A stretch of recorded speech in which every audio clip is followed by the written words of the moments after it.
Lecture number 85 part B.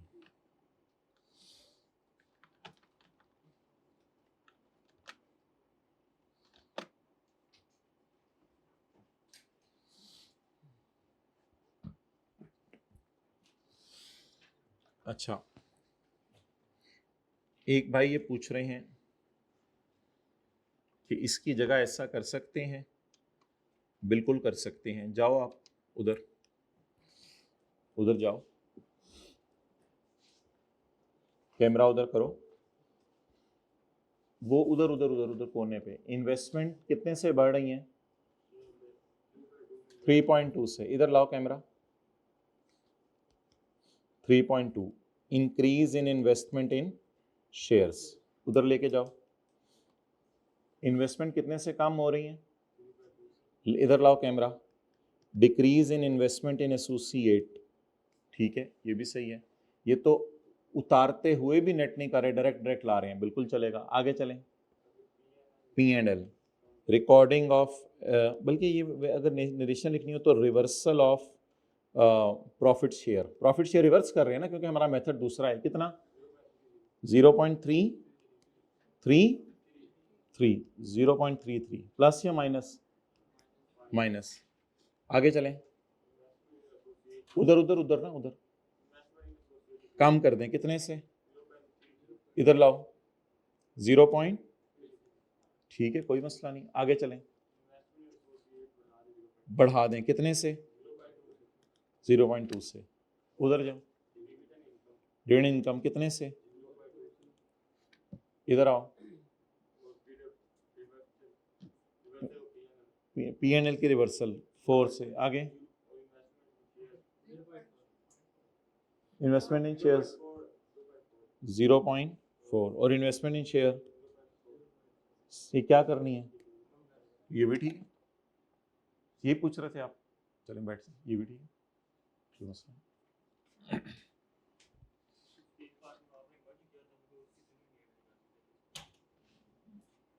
अब अगला सवाल क्या आपका? पूछो।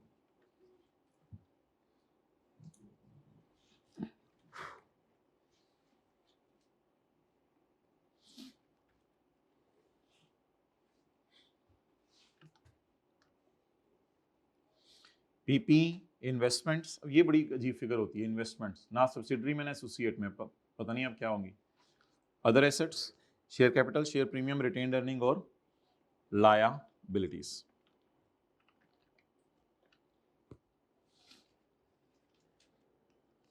जी, वर्किंग नंबर 1 और working 1.1। Investments as per question नहीं, बस नोट करने का तो टाइम नहीं, खुद ही देख लीजिएगा घर जाके। 2000। Immediate cash payment of 288, all considerations have been correctly recorded. Immediate cash payment कितनी हो गई है? 288 की। ओरिजिनल एंट्री बोले? Investment debit cash credit. ये ओरिजिनल एंट्री जहन में रखें। रॉन्ग एंट्री तो अकाउंटेंट ने वही कर दी है सारी, इन्वेस्टमेंट डेबिट कैश क्रेडिट। तो रेक्टिफाइंग एंट्री कोई करने की जरूरत नहीं है। क्यों? क्योंकि उसने कर दी है। जबानी जहन में सोचें, ओरिजिनल एंट्री की फिगर कितनी है? 288। इन्वेस्टमेंट डेबिट कैश क्रेडिट उसने भी कर दी, इन्वेस्टमेंट डेबिट कैश क्रेडिट। कोई रेक्टिफाइंग करने की जरूरत है? All entries have correctly been recorded on acquisition. इसकी तो अगली कोई एंट्री बनती नहीं होती, क्योंकि उसको अनवाइंड भी नहीं करना, कुछ भी नहीं करना। डन। अच्छा, ओरिजिनल हो गई, रॉन्ग हो गई, रेक्टिफाइंग हो गई। रेक्टिफाइंग एंट्री नहीं बन रही। डन। अब कुछ करने की जरूरत नहीं। आगे चलें। Further amount of 288 to be paid on 31 March 25। All considerations are correctly recorded on acquisition. इसकी पीवी रिकॉर्ड की है उसने, बिल्कुल पीवी रिकॉर्ड की है, कोई मसला नहीं। लेकिन प्लीज अब मैं नहीं करूंगा ओरिजिनल रॉन्ग रेक्टिफाइंग एंट्रीज। अब मैं क्या करूंगा? मैं सिर्फ 2 काम करूंगा। फ्यूचर वैल्यू 288, डिस्काउंट रेट 20%, 1.2 कितने साल बाद, कितने साल बाद पेमेंट? बी कॉन्फिडेंट बच्चों, 2 साल बाद। जी बताएं। 200। इसकी ओरिजिनल रॉन्ग रेक्टिफाइंग एंट्री बताएं। इन्वेस्टमेंट डेबिट पेएबल क्रेडिट, ये भी एंट्री करनी है, और फाइनेंस कॉस्ट डेबिट पेएबल, ये 2 ओरिजिनल एंट्रीज हैं। अच्छा, अकाउंटेंट ने क्या किया है? अकाउंटेंट ने investment debit payable credit entry कर दी। अब जहन में ओरिजिनल सोचें, इन्वेस्टमेंट डेबिट पेएबल क्रेडिट 200 से, इंटरेस्ट डेबिट पेएबल क्रेडिट वो भी मैं अनवाइंड करके बता दूंगा। ये 2 एंट्रीज ओरिजिनल हैं। ओरिजिनल के, अब इसी तरह सोचना है पेपर में, ओरिजिनल के आगे अकाउंटेंट ने all entries are correctly recorded on acquisition, investment debit payable credit 200 वाली एंट्री कर दी है, 200 वाली एंट्री कर दी है, तो रेक्टिफाइंग एंट्री कोई नहीं बनती। आगे चलें, कुछ भी नहीं, 200 को कहीं नहीं लेके जाना, आगे चलें। तो ये 2 एडजस्टमेंट्स अभी तक आ गई, इनकी कोई लेकिन इसकी एक अनवाइंडिंग रहती है। कैसे पता चला? सब्सिक्वेंटली उसने एंट्री नहीं की, तो इसकी क्या रहती है? अनवाइंडिंग। अनवाइंडिंग करें, 200 इंटू 20% इंटू 9/12, क्योंकि ये साल की फिगर निकलनी थी ना, 30। Original entry interest debit payable credit, वो जो ऊपर एक एंट्री हुई है investment debit cash, sorry investment debit payable credit 200, interest debit payable credit 30। Interest debit payable credit के आगे एंट्री रॉन्ग नहीं हुई, रेक्टिफाइंग एंट्री बताएं। सीआरई डेबिट और पेएबल क्रेडिट, तो घर जाके आपने ये करना है, सीआरई के अकाउंट में कम कर देने 30 और पेएबल के अकाउंट में बढ़ा देने 30। अभी भी ये एंट्री वर्किंग 1.1 को हिट नहीं की, अल्लाह का शुक्र है। रीजन ये है कि ये एंट्री वर्किंग 1.1 में जानी 200 से थी और चली गई। अब आप मुझे ओरिजिनल रॉन्ग रेक्टिफाइंग बताएं। Original investment debit payable credit 200, interest debit payable credit 30। Wrong, investment debit payable credit 200, no rectifying. Interest debit payable credit की जगह आप सीआरई डेबिट पेएबल, सीआरई में जाके कम कर दें, पेएबल को बढ़ा दें, बस ये एक रेक्टिफाइंग एंट्री कर देनी आपने घर जाके 30 रुपए की। आगे चलें, 2000 को नहीं छेड़ना, अभी तक उसमें कोई गलती हुई नहीं। Transfer of land having a carrying value and fair value of इतने रिस्पेक्टिवली, अल्लाह का शुक्र है इसकी सब्सिक्वेंट एडजस्टमेंट होती नहीं, इसकी सब्सिक्वेंट एडजस्टमेंट होती नहीं। क्यों नहीं होती? बस थोड़ी सी लैंड दे दी, अब आगे तो कोई एंट्री नहीं होनी। तो transfer of our land having a carrying value and fair value of 710 and 660 million respectively. अब इसकी एंट्री बताएं। इन्वेस्टमेंट डेबिट 710 फेयर वैल्यू से, लैंड क्रेडिट 660 और P&L क्रेडिट वो चला गया हुआ है P&L में, वो चला गया हुआ है P&L में। All considerations have been correctly recorded in our books. ये एंट्री सारी होगी भी है। तो क्या एंट्री हुई है? इन्वेस्टमेंट डेबिट, आगे बोले बोले बोलो, लैंड क्रेडिट होगी भी है, होगी भी है, करनी नहीं है, और डन। ना इसकी कोई रेक्टिफाइंग एंट्री बनी, ना इसकी कोई रेक्टिफाइंग एंट्री बनी। अब अगली एडजस्टमेंट पढ़ने से पहले एक छोटा सा काम मुझे बताएं, क्या मैंने 2000 की फिगर को सेट कर लिया? अल्हम्दुलिल्लाह कर लिया, क्योंकि इसमें कोई रेक्टिफिकेशन थी ही नहीं। अब मुझे बता दें, 2000 की फिगर में अगर कोई छोटी मोटी गलतियां होती हैं तो वो सही करके इसको 1900 पे ले आता या जिस मर्जी पे ले आता। अब ये 2000 फिगर ऑलरेडी सेट है, एक गलती हुई थी लेकिन वो इंटरेस्ट वाली थी, वो इस वाली थी नहीं, वो भी मैंने रेक्टिफाई कर लिया है। अब मुझे ये लग रहा है कि this 2000 is accountant figure and it is correct because all entries on acquisition date are correct, so that's why this 2000 is unadjusted and adjusted as well, it needs no adjustment. But from 2000 3 figures should be taken to working one. अब बताएं, पहली original entry की figure 288, दूसरी original entry की figure 200, तीसरी original entry की figure 10 investment debit 710 cash investment, ओ अच्छा लॉस है, ओहो यार ये तो एंट्री आप लोगों ने गलत करवा दी, उस वक्त मुझे बताना था, मैं तो उस वक्त इतनी देर से बोल रहा हूं आने पर।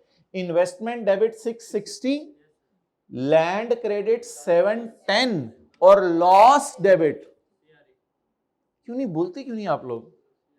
कितने लोगों को पता था लॉस है और मैं गेन की एंट्री बोल रहा हूं? तो बोलना चाहिए था ना आप लोगों को। और बाकी कितने लोग धुन में, कितने लोगों को पता ही नहीं चला? तो कैरिंग वैल्यू बोलें इसकी एंट्री ओरिजिनल।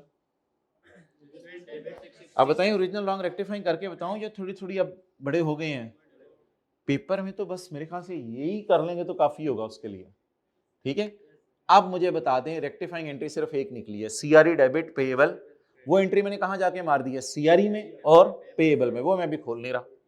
आखिरी सवाल मेरा आपसे कि अब टेक टू वर्किंग 1 कितना होगा? अब अल्लाह का शुक्र है 2000 सेट हो गया ऑलरेडी, तो टेक टू वर्किंग 1 याद रखिएगा, जब सेट हो जाए सारी चीजें तो ओरिजिनल वाला ले जाइएगा। 2000 में एक वो 288 पड़ा हुआ है, वो 200 पड़ा हुआ है और 660, 11148। जवाब ये may be investment in associate हो, मे बी अदर इन्वेस्टमेंट हो, सवाल को आगे चलने दें फिर देखेंगे। आप बता दें वर्किंग 1 के अंदर क्या जाएगा? 1148। इस तरह पेपर में करना है, और वर्किंग सारी मैंने लगा शुरू कर दी है, कोई मिस नहीं की वर्किंग। डन। और अब आप लोगों को ये बताने की जरूरत नहीं है कि ये इसकी हेडिंग क्या है, इसकी हेडिंग आपने देनी हुई तो दे दीजिएगा, यानी पेएबल की हेडिंग है या अनवाइंडिंग की हेडिंग है, लेकिन हेडिंग देने की जरूरत नहीं, क्योंकि जब आप इनको मेन जगहों में लेके जा रहे होंगे तो वहां वर्किंग 1.2 का रेफरेंस दे देंगे, फिर इसकी हेडिंग भी देने की जरूरत नहीं। क्लियर? तो जैसे इस एडजस्टमेंट में 1 से 1.5 मिनट लगना चाहिए था पेपर में, ज्यादा टाइम नहीं लगना चाहिए था। आगे चलें। ये लॉस मैंने क्यों नहीं रिकॉर्ड किया वैसे, ये वाला loss? All entries have correctly been recorded in our books at the date of, अच्छा वो एस का शेयर कैपिटल कितना है वैसे, वो जरा उठा लें, 750।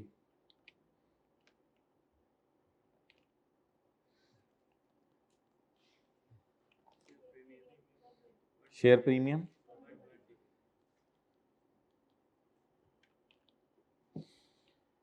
at date of acquisition the carrying value of SL net assets were amounted to 1132, which was equal to fair value except for equipment with a remaining life of 8 years, assessed at 64 above its carrying value।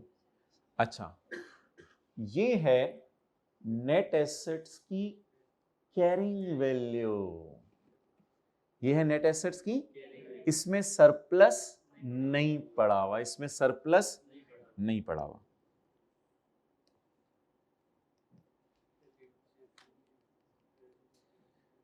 अच्छा ये होती है net assets की carrying value, इसमें अगर हम surplus डाल लेना, ये होती है नेट एसेट्स की फेयर वैल्यू।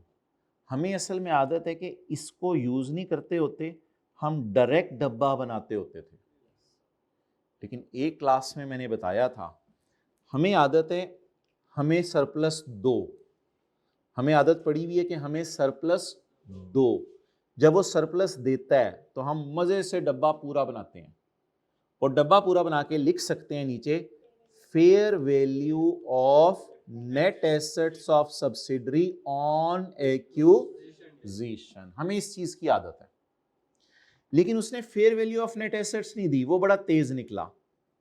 उसने क्या दी? उसने कहा कि मैं आपको दे रहा हूं carrying value of net assets, मैं आपको क्या दे रहा हूं? इसमें एक फेयर वैल्यू एडजस्टमेंट नहीं पड़ी हुई 64 की। मेरे ख्याल से मुनासिब है कि ऐसा करें कि आरई भी मिसिंग है, आरई प्री यहां लिख के ये बताएं net value carrying value of fixed carrying value at acquisition date 11, it is carrying amount of net assets, but I need fair value of net which include surplus. चलें जी, आज इसका नाम बताएं अधूरी फिगर का 1132 का। Carrying value of net assets of subsidiary at एक्यू, but if we add surplus, carrying amount plus surplus is equal to NCI fair value कुछ और होती है पुत्र, वो एनसीआई फेयर कुछ एनसीआई के फेयर वैल्यू पे प्रोपोर्शनेट पे, उससे मुझे कोई कंसर्न नहीं है। मैं कह रहा हूं मैं जिस चीज को खरीदने जा रहा हूं उसमें कितनी जान है, उसमें कैरिंग वैल्यू की मद में इतनी जान है, लेकिन मार्केट वैल्यू की मद में इतनी जान है। अब जरा ये सारा लिख के मुझे जरा देख के बताइएगा, फिक्रा पढ़ के क्या बताया उसने। At the date of acquisition the carrying value of S net assets amounted to 1132 which was equal to fair value except, यानी कि कैरिंग वैल्यू फेयर वैल्यू चीजों की बराबर है कंपनी की, except an equipment which had a 64 above its carrying value. अब आपको क्या फीलिंग आ रही है, सरप्लस कितना रिकॉर्ड करना है? 64। तो ये सरप्लस अब रिकॉर्ड करें 64। अच्छा आप बताएं इतना डाटा अवेलेबल है कि ऊपर और नीचे की फिगर्स पूरी हो जाए? नीचे की फिगर बताएं। इस पे लगाना है एनसीआई का प्रोपोर्शनेट, अगर लगाना पड़ा, अगर लगाना पड़ा इस पे लगाने एनसीआई का प्रोपोर्शनेट, क्योंकि आपको पता है सरप्लस डाल के होता था, ये उसने सरप्लस दे दिया। प्री आरी मुझे इसलिए चाहिए होती है कि वर्किंग टू मेरी बुला रही होती है प्री आरी को, वरना शायद ऐसे ही गुजारा चल जाता। आप लोगों ने किताब का सोल्यूशन तो नहीं देखा था ना, हमारे वाला सोल्यूशन देखा था, किताब के सोल्यूशन में भी मुश्किल तरीके से निकली हुई है। आप बोलें बैलेंसिंग 262, इस 262 को आपने साथ ही जैसे ही बैलेंसिंग निकला इसको ले जाना था वर्किंग टू में, 262 यहां क्लोजिंग आ गई और यहां प्री आ गई। और आखिरी बात 64 की डबल एंट्री करना नहीं भूलना था, asset debit surplus in working 1 और फिर depreciation debit SRE debit asset credit, वो एंट्रीज तो हो जानी थी। आगे चलें, अगर एनसीआई हुआ प्रोपोर्शनेट पे तो 1196 को मैं उधर ले जाऊंगा अपना हिस्सा लगा के, अगर एनसीआई हुआ फेयर वैल्यू पे तो फिर वो मुझे एस के मार्केट की शेयर में कीमत देगा, फिर मैं वैसे निकालूंगा एनसीआई की फेयर वैल्यू। चलें जी, goodwill on the acquisition date amounted to 320, first time in the history. चल ठीक है, गुडविल कितनी? 320। डबल एंट्री ये सेपरेट किताबों में नहीं है, adjustment account credit goodwill balance sheet के फेस पे जाकर डेबिट करनी है घर जाके। इसका मतलब ये नहीं है अकाउंटेंट ने रिकॉर्ड कर ली हुई है, ये तो वो बता रहा है कि है इतनी, सेपरेट में कभी भी गुडविल आती नहीं। अच्छा अगली एडजस्टमेंट छोड़ें, W Myers NCI at acquisition rate at fair value. ओहो, एस के शेयर प्राइस मिसिंग है, एस की शेयर प्राइस मिसिंग है। अब क्या करूं मैं, एनसीआई की फेयर वैल्यू कैसे निकालूं? अल्लाह का शुक्र है सारा डाटा अवेलेबल है, गुडविल इसलिए तो उसने दी थी इस अटेम्प्ट में।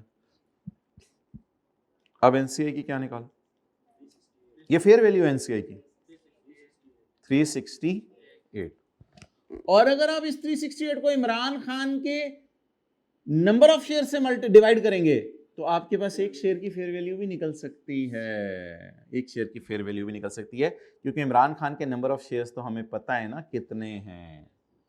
इमरान खान के number of shares into fair value of share is equal to 368, ये भी निकल सकती थी। तो दो फिगर्स मिसिंग थी यहाँ, एक एनसीआई की फिगर मिसिंग थी और एक, अच्छा पहले सवालों में ना, सारे सवालों में ये मिसिंग होती है, ये वाली फिगर, मतलब इसको हम बैलेंसिंग निकालते होते हैं। तो पहले सवालों में आपको पता है एंड पे इस डब्बे का टोटल करते होते हैं, तो ये फिगर अगर दे दे मुझे और ये कहते हैं ये book value of net assets है और ये fair value of net assets है, तो दोनों का डिफरेंस क्या होगा? सरप्लस। और अगर सरप्लस ना देता तो फिर वो अंग्रेजी लिखता, at acquisition date the carrying value of SL net assets was 1132, however the fair value was 1196, फिर 64 को मैं क्या निकालता? बैलेंसिंग। क्लियर? बाकी एसेट्स की at date of acquisition the carrying value of all assets was equal to fair value, बाकी सारे assets carrying value fair value बराबर है एक्सेप्ट एक चीज के, इसलिए कैरिंग वैल्यू को फेयर वैल्यू के बराबर करें, तो सरप्लस भी रिकॉर्ड करना पड़ेगा उस चीज के ऊपर। अच्छा ये एडजस्टमेंट तो आसान थी ना, 0.4 सोल्डा मशीन है, कोई मसला इसमें? अच्छा जी, ऑन जकम जुलाई वी एक्वायर्ड, हाँ we acquired 15 million of shares of cute limited out of total 50 million of rupees 10 share for 290। फॉरन 290 की एंट्री करवाएं, 290 को यहाँ से निकलवाएं, टेक टू वर्किंग 7, बट 290 को वहाँ ले जाएं, ये कैश पे किया होगा, इसकी एंट्री अकाउंटेंट नहीं भूलता, इसको यहाँ से माइनस करके वर्किंग 7 में ले जाएं। अच्छा जी, अब मुझे बताएं हमने एसोसिएट को खरीदा कब है? 1.5 साल पहले। समझ आ रहा है? एसोसिएट को खरीदा कब है? 1.5 साल पहले। इम्पेयरमेंट टेस्ट है, वो कोई मसला नहीं, वो आप कर लेंगे। While investment in CL has been impaired by 22 million, ये वर्किंग 7 में इन्वेस्टमेंट ले जानी है आपने, impairment. A fair value gain of 48 needs to be recorded on remaining investment. Remaining investment पे कितना गेन रिकॉर्ड करने? 48। सब टोटल करके रिमेनिंग इन्वेस्टमेंट निकाल के गेन रिकॉर्ड करूं या डायरेक्ट गेन रिकॉर्ड कर दूं? मर्जी है, मर्जी, आपको फर्क नहीं पड़ना ना। अल्लाह का शुक्र है वर्किंग 1 में ओरिजिनल फिगर्स ले गए हैं, वर्किंग 7 में ओरिजिनल फिगर्स ले गए हैं। अदर इन्वेस्टमेंट्स बची कितनी है? 5 6 62। शायद इसके हमने अबव शायद इस पे हमारा कंट्रोल है, वर्किंग 1 में ले गए, इस पे हमारा सिग्निफिकेंट इन्फ्लुएंस है, वर्किंग 7 में ले गए। कंसोलिडेशन में सिर्फ इक्विटी मेथड अलाउड है, और इस पे हमारा ना कंट्रोल है ना, तो ये IFRS 9 वाली होती हैं, इनको कॉस्ट पे नहीं रखा जा सकता, इजाजत ही नहीं है। तो उस बेचारे ने एक एंट्री भूल गया था सेपरेट किताबों में, a fair value gain of 48 is to be recorded. Entry investment debit P&L credit, P&L के फेस पे अदर इनकम, लेकिन P&L तो उसने मांगा नहीं हमसे, तो फेयर वैल्यू गेन बताएं। इसकी एंट्री बनेगी इन्वेस्टमेंट्स डेबिट अदर इन्वेस्टमेंट्स, वो जो लफ्ज पढ़ के आए कि आपका अदर इन्वेस्टमेंट्स डेबिट और 610, ये इन्वेस्टमेंट अदर इन्वेस्टमेंट डेबिट होकर बैलेंस शीट के फेस पे खुद ही चली जाएंगी। तो फेस पे जब हम यहां से फिगर लेके जाएंगे तो इसमें ये वाला गेन रिकॉर्ड हुआ होगा इन्वेस्टमेंट, लेकिन CRE भी क्रेडिट करना है, कितने से? 48 से। अच्छा, अब एक मसला है मोहतरम, वर्किंग 7 के अंदर उसने हमें नहीं दिया हुआ, अल्लाह आपका भला करे, वो क्लोजिंग और प्री आरी, क्लोजिंग और प्री आरी नहीं दी हुई, लेकिन जालिम ने सवाल 1.5 साल का दे दिया है, निहायत ही हाई लेवल का बंदा है, सवाल उसने 1.5 साल का दे दिया है। 1.5 साल पहले मैंने एसोसिएट को खरीदा है जी। मैं कैश लिखूं या कॉस्ट लिख दूं? कॉस्ट लिख दें, वो तो एंट्रीज हो चुकी हुई हैं, मैंने कौन सा वो आज वाला कर रहा हूँ, सेपरेट फाइनेंशियल स्टेटमेंट तो नहीं, कंसोलिडेटेड है। कॉस्ट कितनी? 290। CL paid a 12% final dividend, हमारा साल कौन सा? 2000, और पिछला? CL paid a 12% final dividend for 22, ये कब दिया होगा? 23 में यहां पे, और 23 का फाइनल डिविडेंड कितने हैं? वो भी 12%, वो कब दिया होगा? वो तो हमारे सवाल में रिकॉर्ड ही नहीं हो सकता ना, वो तो हमारे सवाल में रिकॉर्ड ही नहीं हो सकता। वो किस सवाल में रिकॉर्ड होगा? मैंने आपको कहा हुआ है कि अकाउंटेंट खामोश हो तो डिविडेंड की एंट्रीज हो चुकी हुई हैं और पे भी हो चुका है, लेकिन बेटा ये तो पे बनता ही नहीं, ये तो एंट्री ही अगले साल की है। तो 22 का फाइनल डिविडेंड यहां अनाउंस हुआ होगा और 23 का फाइनल डिविडेंड, तो इसलिए एंड 23 का फिक्रा काट दिया, which was recorded as other income upon receipt, other income में डाल दिया। P&L के सवाल में माइनस कर देते हैं। The breakup of TCI for 23 and 22 is as follows. अच्छा जी, अब मुझे चाहिए पोस्ट पैट। पोस्ट पैट या तो क्लोजिंग और प्री आरी देता, अब उसने दे दिया पोस्ट पैट। पोस्ट पैट का मतलब है 1.5 साल का पैट, या पोस्ट पैट का मतलब है क्लोजिंग आरी माइनस 1.5 साल पुरानी आरी इज इक्वल टू 1.5 साल का पैट। अब 1.5 साल का पैट मैंने निकालना है, कोई मुझे बताए 6 मंथ का पैट कितना है और 12 मंथ का पैट कितना है? 1.5 साल का। हमारे पिछले साल का पैट कितने? 80 इंटू 6/12। मैंने खरीदा कब है उसको? यकम जुलाई 22 को। जुलाई, अगस्त, सितंबर, अक्टूबर, नवंबर, दिसंबर, ये 2022 के 6 महीने का पैट हो गया। और पूरे साल का पैट 90। वो साथ साथ हमारे उसमें परसेंटेजेस लगानी है, वो मुझे पता है, वो मैं अभी लगवा देता हूं आपको। मल्टीप्लाइड बाय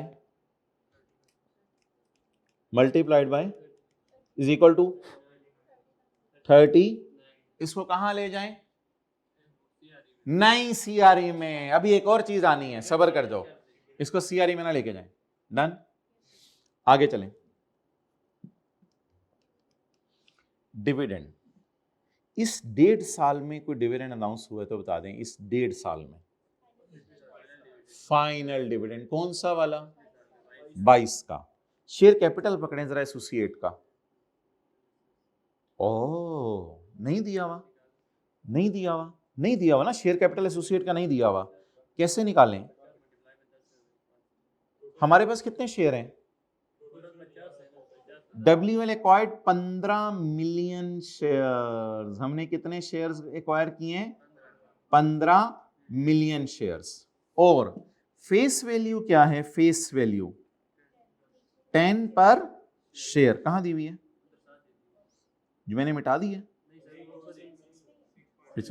ऑन यकम जुलाई WL acquired 15 million shares out of total of 50 million rupees 10। अच्छा, 50 में से मैंने 15 मिलियन शेयर खरीदे हैं।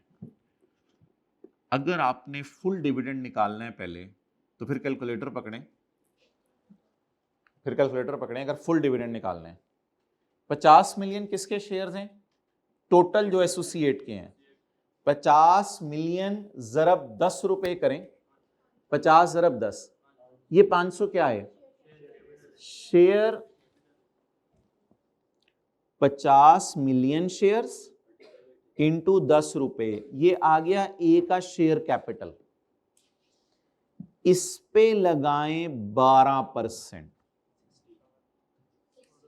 ये क्या आ गया?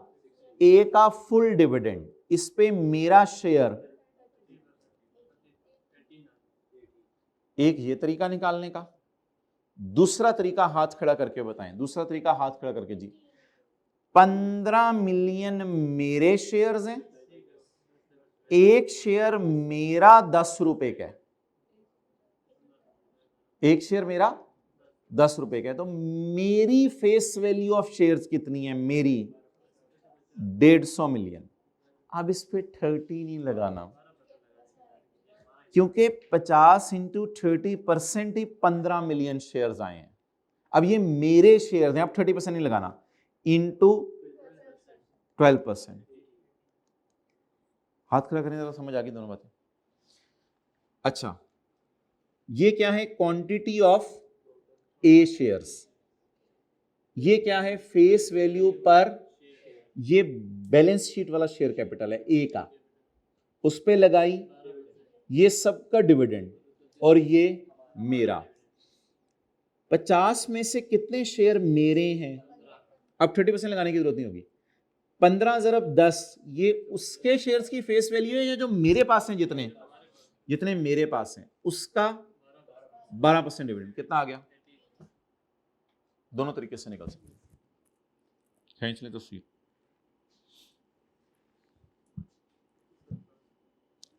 आप लोगों ने किस तरह निकाला था? ऊपर वाले तरीके से निकाला था या नीचे वाले?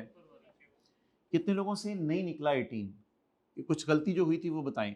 डिविडेंड सही नहीं निकला जिन लोगों से, क्या गलती की थी डिविडेंड निकालते हुए माय डियर? कोई याद नहीं आ रहा? सही निकला था, वेल डन।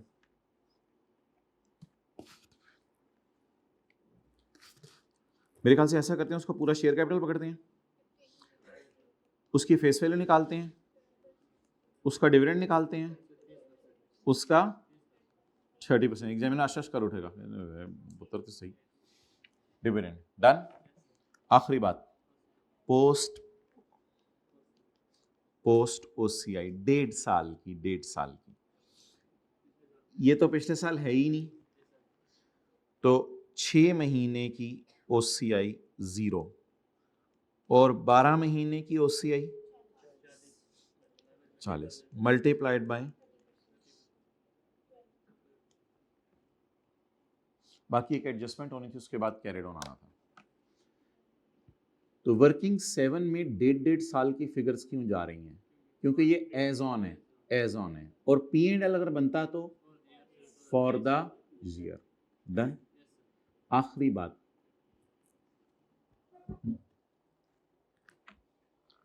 ये फिगर जानी है 39 माइनस 18 सीआरई में, ये फिगर जानी है सीआरएस में, लेकिन बाकी लोग रिवैल्यूएशन मॉडल यूज नहीं कर रहे।